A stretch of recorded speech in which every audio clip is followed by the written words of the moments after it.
हाँ महेश जी, हरे कृष्णा। आपका जो प्रश्न है एक बार रिपीट हरे कर कृष्ण। दीजिए, थोड़ा स्लोली मेरा बोलना। जी मतलब मेरा ये था, जैसे कि अब मैं ना मतलब विवाह नहीं करना चाहता, तो मैं वृंदावन आना चाह रहा था। तो अधिकतर लोग कहते हैं कि तुम्हें माता पिता की सेवा से भक्ति प्राप्ति हो सकती है, जैसे भक्त कुंडली को हुई थी। तो वो ऐश्वर्य के कृष्ण थे या माधुर्य के, उसमें क्या अंतर है? सबसे मेन बात तो आपका ये प्रश्न है कि ऐश्वर्या में और माधुर्य में क्या फर्क है। ठीक है।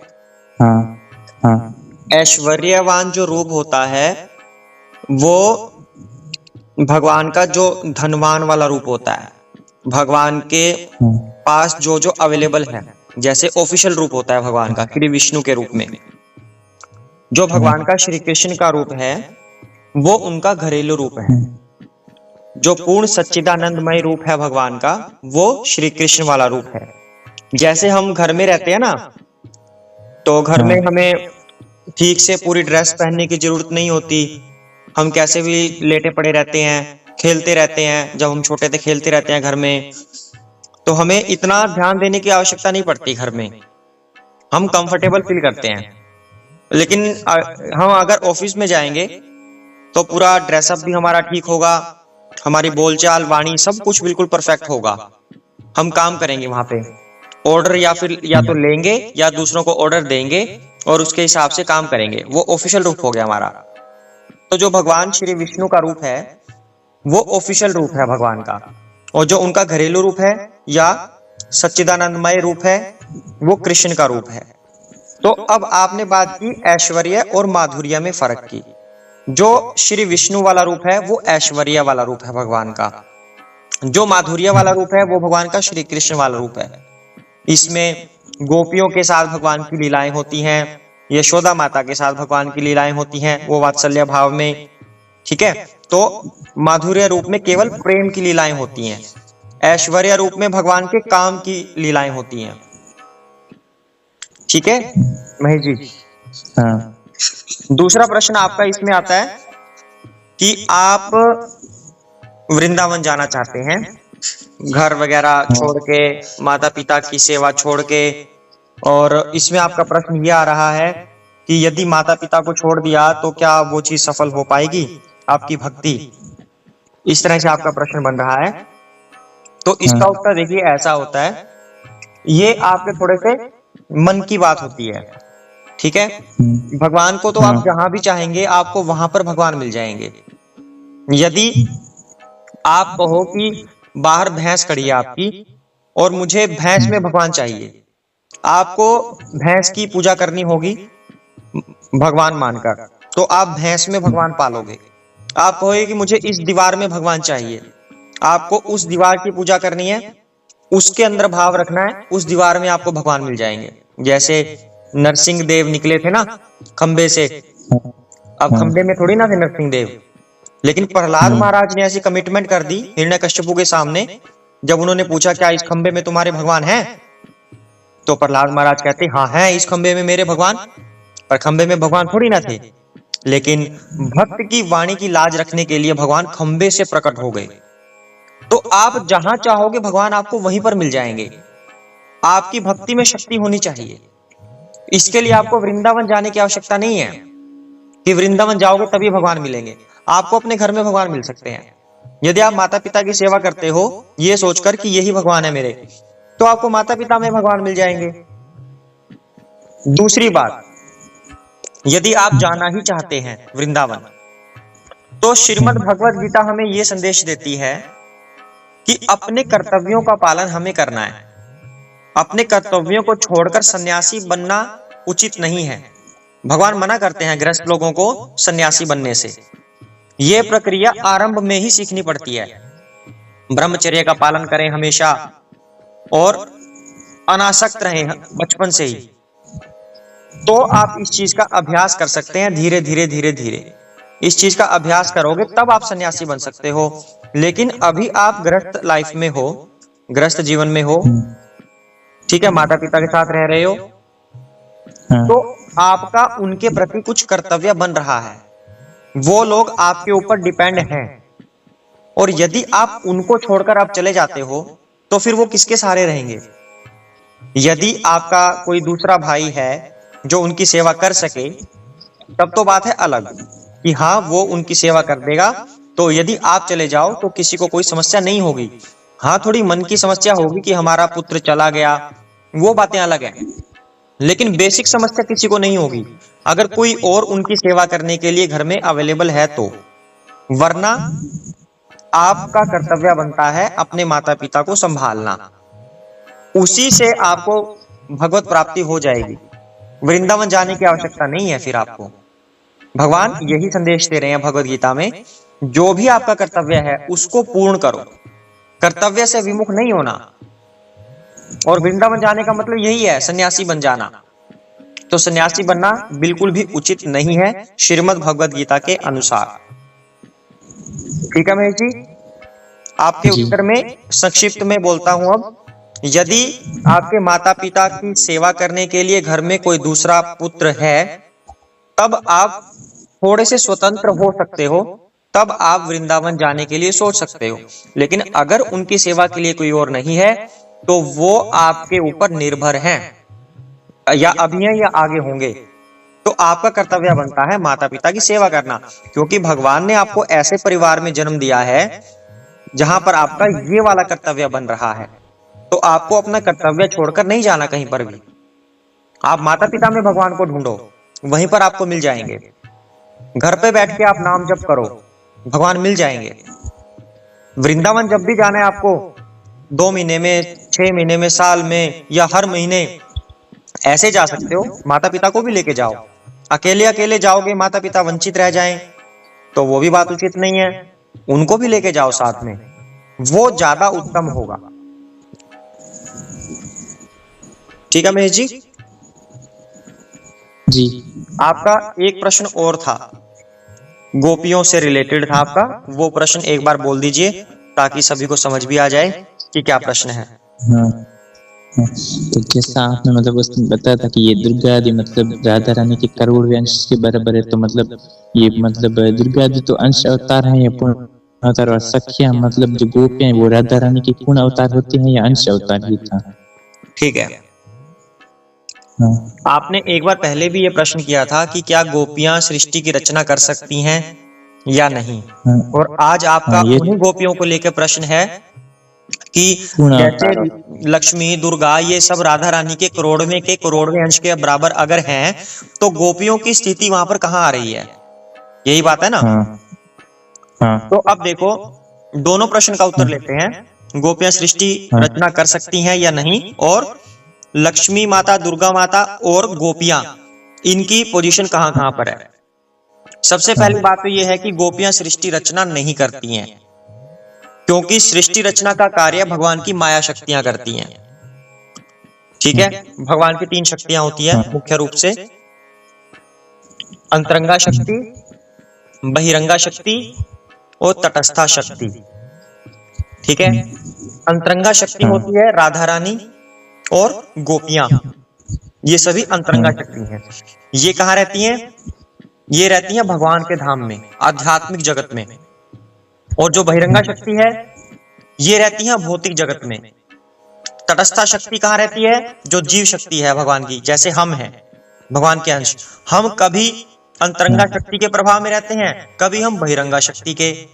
पहले हम अंतरंगा शक्ति के प्रभाव में थे, लेकिन जब हमने ऐसी इच्छा की कि हमें तो इंडिपेंडेंट रहना है, आत्मनिर्भर होकर रहना है, हमें सेवा नहीं करनी, हमें भी आनंद लेना है, तब अंतरंगा शक्ति के प्रभाव से निकलकर हम इस जगत में आए, धरती पर आए हम, और बहिरंगा शक्ति के प्रभाव में आ गए।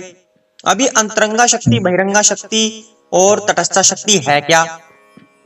अंतरंगा शक्ति का उदाहरण है श्रीमती राधा रानी और गोपियां। ये होती है भगवान की इंटरनल पोटेंसी, भगवान की शक्ति, जो आध्यात्मिक जगत का निर्माण करती हैं, और वास्तव में निर्माण नहीं करती, मेंटेन करती हैं, क्योंकि आध्यात्मिक जगत तो हमेशा से है, तो उनको मेंटेन करती हैं ये शक्तियां ये। और बहिरंगा शक्ति भौतिक जगत का निर्माण करती है। बहिरंगा शक्ति है कौन सी? माया। माया को ही बहिरंगा शक्ति बोलते हैं। और इसका और उदाहरण कौन सा है? दुर्गा माता, पार्वती माता, ये बहिरंगा शक्ति के उदाहरण हैं, जिन्हें आप बोलते हो करोड़वें के करोड़वें अंश के बराबर, वो बहिरंगा शक्ति है। और सृष्टि रचना का कार्य भगवान अपनी अंतरंगा शक्ति को कभी नहीं देते, वो बहिरंगा शक्ति को ही देते हैं, माया को देते हैं, दुर्गा माता को देते हैं। जो सृष्टि रचना का कार्य होता है वो इन शक्तियों को होता है। इन्हें भौतिक शक्तियां बोलते हैं, क्योंकि बहिरंगा शक्ति भौतिक शक्ति है। लेकिन अंतरंगा शक्ति का कार्य क्या है? केवल और केवल भगवान के साथ प्रेम लीलाएं करना, भगवान को आनंद प्रदान करना, वो भगवान की आह्लादनी शक्तियां हैं।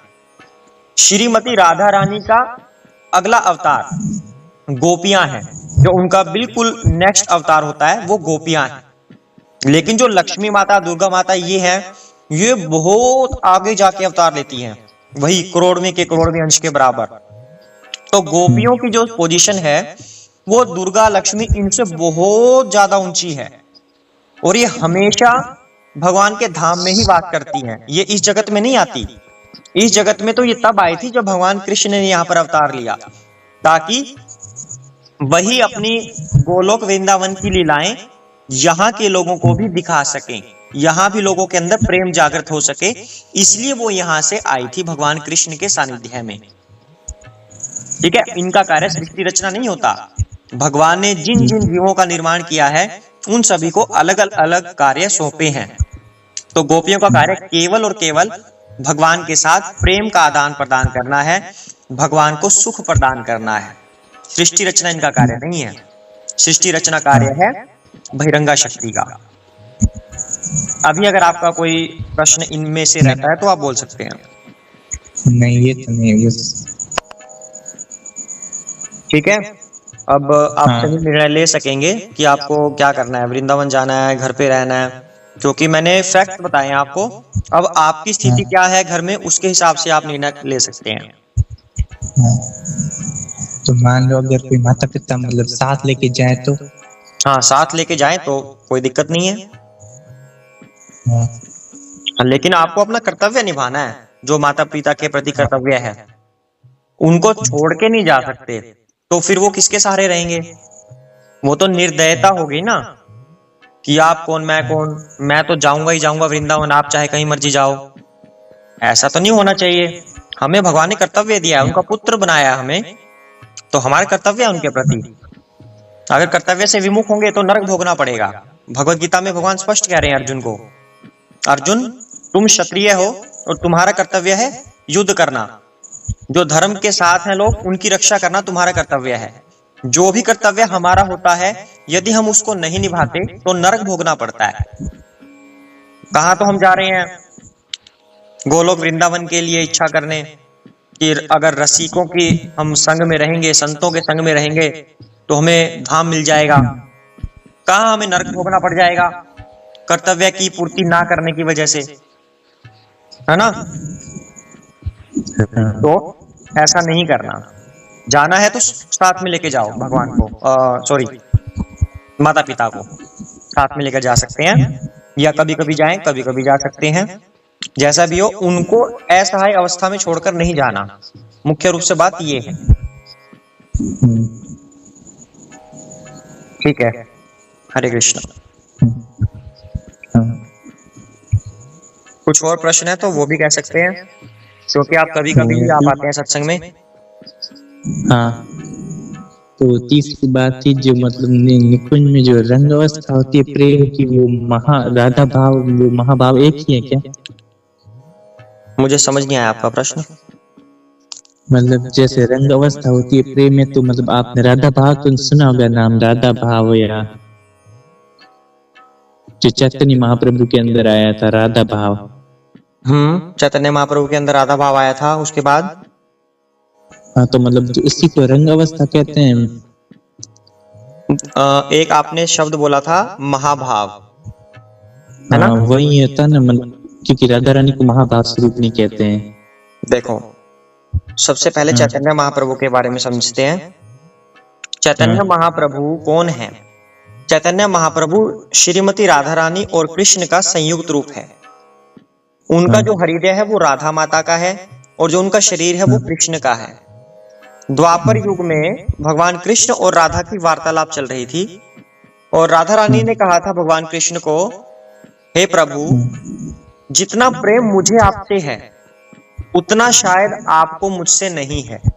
आप निर्मोही हैं, आपको किसी से कोई मोह हो ही नहीं सकता।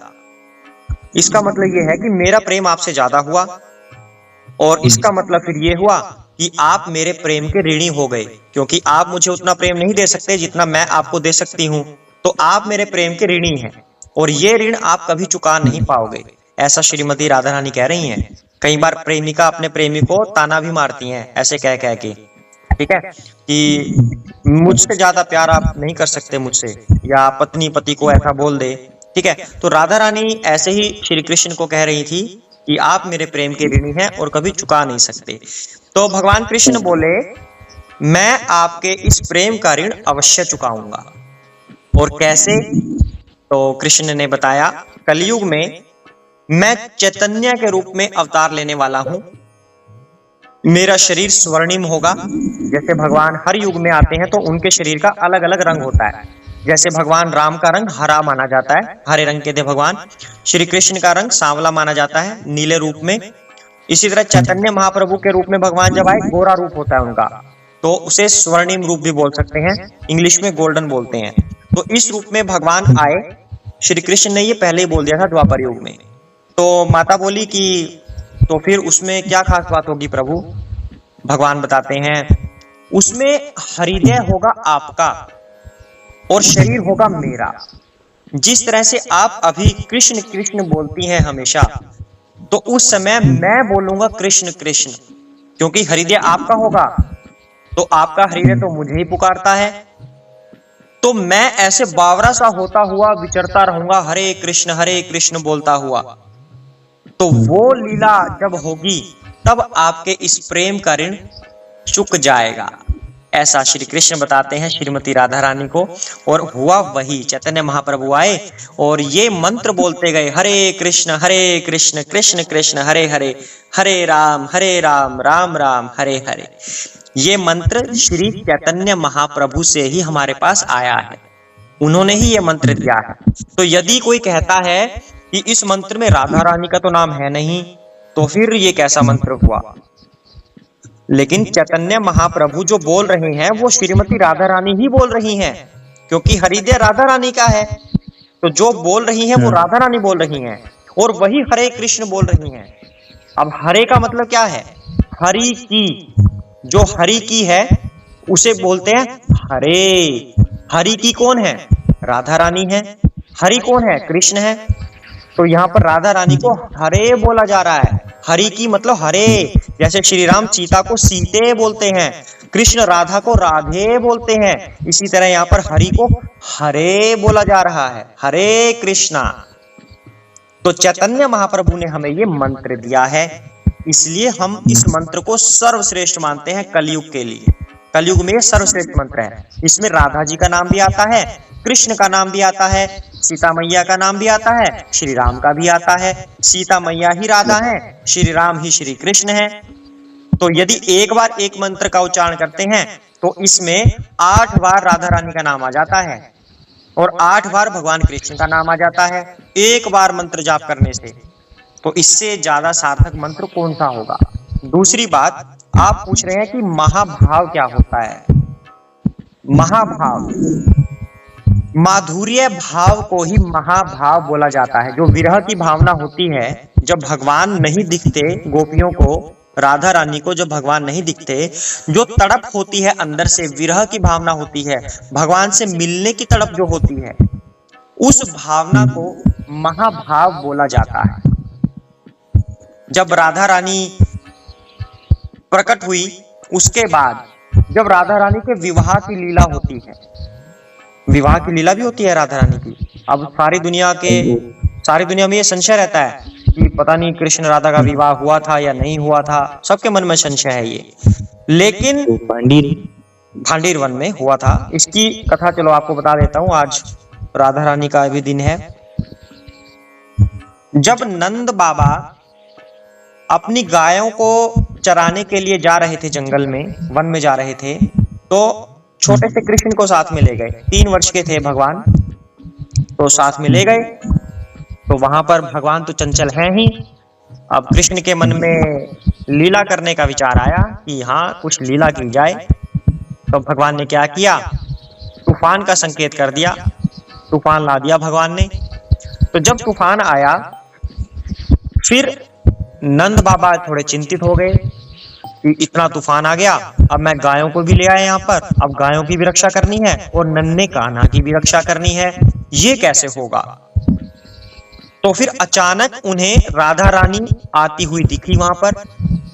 जब राधा रानी आई तो नंद बाबा देखकर मुस्कुराए थोड़ा सा, और थोड़ा आश्चर्यचकित भी हुए कि ये राधा रानी कहाँ से आ गई छोटी सी इतने तूफान के बीच में। तो नंद बाबा के अंदर बुद्धि प्रकट हो गई। नंद बाबा श्रीमती राधा रानी को बोलते हैं, अब श्रीमती तो नहीं, छोटी थी अभी वो, तो राधा रानी को बोले, उनको प्रणाम किया पहले नंद बाबा ने।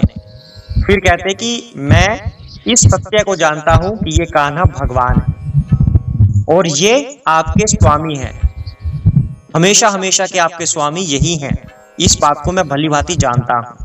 तो राधा रानी मुस्कुराई। नंद बाबा कहते कि मुझे अपने चरणों की भक्ति दीजिए।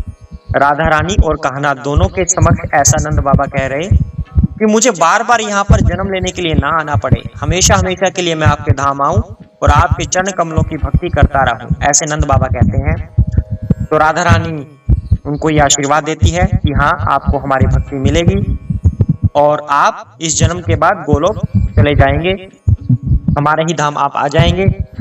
तो नंद बाबा कहते हैं कि आप इस शिशु को ले लीजिए, अभी ये छोटा है और तूफान आया हुआ है, क्योंकि आप ही इनकी संगिनी है, नित्य संगिनी आप ही हैं।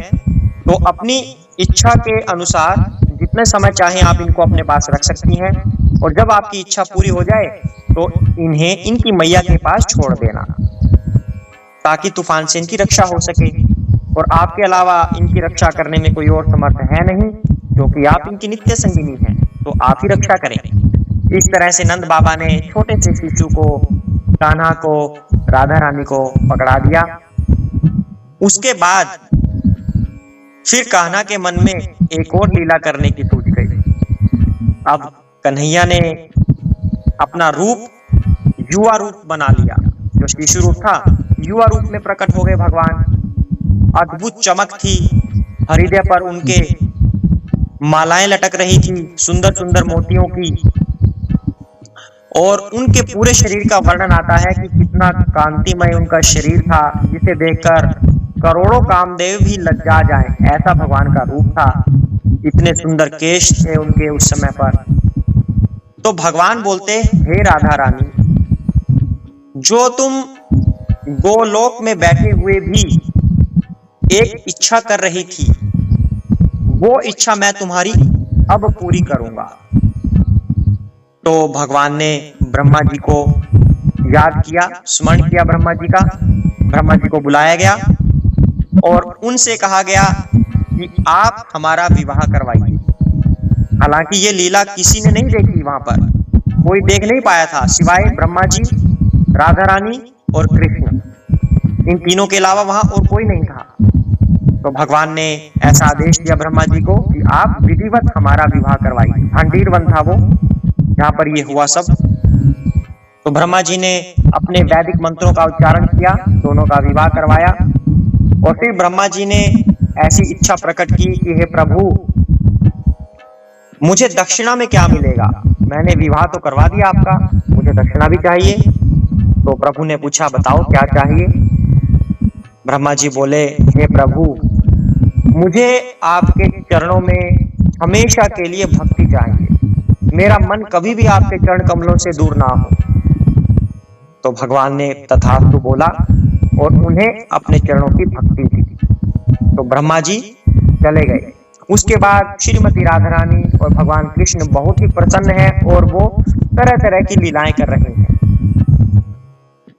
तो राधा रानी के केश जो है वो लहरा रहे थे और भगवान उनके केश संवार रहे थे। फिर भगवान के भी केश उड़ने लगे और राधा रानी की इच्छा हुई कि अब मैं भगवान के केश संवारूं, पर जैसे ही उन्होंने वो इच्छा प्रकट की, तभी भगवान जुआ से शिशु रूप में वापस आ गए, जिस रूप में राधा रानी ने नंद बाबा से उनको लिया था, उसी रूप में वो वापस आ गए।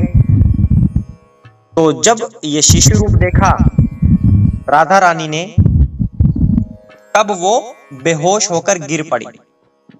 विरह की भावना आ गई, मेरे प्रभु कहां गए। तो फिर आकाशवाणी हुई, हे राधा रानी, आप क्यों चिंता करती हैं, आप तो इनकी नित्य संगिनी हैं। लेकिन भगवान की भी कुछ अपनी लीलाएं हैं। आप अपनी मनोकामनाएं अवश्य पूर्ण कर सकते हैं, इनके चरणों में अपनी भक्ति स्थापित कीजिए, मध्य रात्रि में आपकी मनोकामनाएं पूर्ण हो सकेंगी। अभी आप शिशु को लेकर जाइए और इनकी मैया को लौटा दीजिए और आपकी मनोकामनाएं अवश्य पूर्ण होंगी, आप इनकी भक्ति कीजिए। इस तरह से फिर वो आकाशवाणी के बाद राधा मैया लेकर गई नन्हे कान्हा को और उनकी मैया को सौंप दिया और कहा, मैया ये कान्हा नंद बाबा ने हमें दिया है, वहां पर तूफान आ गया था, बारिश आ गई थी, तो इसका सर पोंछ दो, इसको कपड़े से पूरा साफ कर दो, टॉवल से, जो भी उस समय होता था वस्त्र। तो इस तरह से राधा रानी उनको सौंपकर फिर चली जाती हैं। उसके बाद एक और कहानी आती है इसमें, राधा रानी के प्राकट्य के ऊपर, तो वो भी सुन लेते हैं। राधा रानी का जन्म कैसे हुआ था, जन्म कहो या प्राकट्य कह सकते हैं। जब वृषभानु जी और उनकी पत्नी कीर्तिदा यमुना तट के आसपास गए, तो वहां पर उन्होंने देखा एक कमल पुष्प, बड़ा सा कमल। कौन से रंग का होता है? लाल गुलाबी रंग का होता है, लेकिन उस कमल का रंग कुछ और ही था, स्वर्णिम था वो कमल, अद्भुत कमल था वो। तो उन्होंने देखा वृषभानु ने कि उस कमल में से एक छोटा सा शिशु दिख रहा है और इतना अद्भुत, इतनी सुंदर, इतनी कांतिवान। तो उन्होंने इधर उधर देखा कि कोई है या नहीं है, कोई वहां पर नहीं था। और उनको देखकर वृषभानु के अंदर ममता जागृत हो गई, जैसे कि ये मेरी ही पुत्री है। तो उनके मन में इतना कुछ चल रहा था, बहुत कुछ चल रहा था। तो वो चलते चलते उन्होंने उस पुत्री को उठा लिया और अपने साथ ले गए और फिर कीर्तिदा की गोद में उसको सौंप दिया, जो उनकी पत्नी थी। तो फिर उन्होंने उसे अपनी पुत्री मान लिया। लेकिन यहां पर एक विशेष बात थी कि राधा रानी ने अपनी आंखें नहीं खोली काफी लंबे समय तक। थोड़ी थोड़ी वो बड़ी हुई, उनका सौंदर्य और ज्यादा बढ़ा, लेकिन वृषभानु जी और कीर्तिदा चिंतित थे कि ये हमारी पुत्री आंखें क्यों नहीं खोल रही, कोई रिएक्ट भी नहीं कर रही कि कहीं इनको कानों से सुनाई ना देता हो, कहीं इनकी आंखें खराब ना हो, तो ये क्या चक्कर है। तो फिर नारद जी प्रकट होते हैं, उन्होंने उनको सांत्वना दी कि आप अपने घर पर एक अवसर रखिए कुछ, और वहां पर कान्हा को बुलाइए, नंद बाबा को अपने परिवार सहित बुलाइए और आपकी समस्या उनके आते ही हल हो जाएगी। ऐसा ही हुआ, सबको बुलाया गया। तो छोटे से कन्हैया, उनको तो सब कुछ पता है कहां पर क्या हो रहा है, राधा रानी आ गई हैं। तो कन्हैया घुटनों के बल लुढ़क लुढ़क कर चल रहे थे आराम आराम से, और ढूंढ लिया राधा रानी को कि ये लेटी हुई हैं छोटी सी। तो फिर कन्हैया ने राधा रानी को स्पर्श किया छोटे छोटे हाथों से, और जैसे ही कृष्ण राधा रानी के पास आए थे, राधा रानी को उनकी खुशबू से पता चल गया कि मेरे स्वामी आ गए हैं, ऐसी महक उन्हीं की हो सकती है। और स्पर्श करने से तो उनको पक्का कंफर्म हो गया कि कृष्ण मेरे सामने हैं। तभी उन्होंने अपनी आंखें खोल ली, क्योंकि वो इस जीवन में यानी कि धरती लोक पर आने के बाद सबसे पहले कृष्ण को देखना चाहती थी और किसी को नहीं, इसलिए उन्होंने अपनी आंखें बंद की हुई थी। जैसे ही उनको पक्का विश्वास हो गया कि कृष्ण सामने हैं, तभी उन्होंने आंखें खोल ली और फिर वो जोर जोर से रोने भी लग गई। तभी उनकी चीख वृषभानु को पता लग गई, उनके पिता हैं जो, और वो भागे आए और बड़े प्रसन्न हुए कि हमारी पुत्री ने तो रिएक्शन भी दे दिया और इन्होंने आंखें भी खोल ली। तो जैसे कि नारद जी ने बताया था कि कृष्ण के आने पर, नंद बाबा के आने पर आपकी ये समस्या हल हो जाएगी, तो वो समस्या हल हो गई। तो ये महिमा है श्रीमती राधा रानी की। उनका प्राकट्य धरती पर केवल और केवल भगवान के साथ प्रेम लीला करने के लिए हुआ है, ना कि कुछ और कार्य करने के लिए। गोपियों का यहाँ पर प्राकट्य केवल और केवल प्रेम दिखाने के लिए हुआ है कि यहाँ के भौतिक जगत के लोग भी प्रेम को समझ सकें। यदि लोग प्रेम करना नहीं सीखेंगे तो सभी राक्षस बन जाएंगे, निर्दयी हो जाएंगे। तो भगवान ने यहाँ पर राधा रानी और गोपियों को इसीलिए बुलाया था ताकि लोग प्रेम करना सीखें। तो ये थी गोपियों की लीला, श्रीमती राधा रानी की लीला। हरे कृष्ण।